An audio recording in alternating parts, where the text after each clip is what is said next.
ஒரு ஆணுக்கு எழுதிய இலக்கணம் உன்னிடத்தில் கண்டேன். என் பாதத்தில் பள்ளிகொள்ள உனக்கு ஒரு அனுமதி தந்தேன்.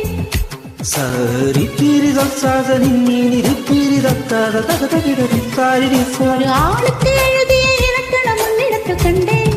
காரி சனிதன் பாதத்தில் பள்ளிகொள்ள உனக்கு ஒரு அனுமதி தந்தேன். சரி என்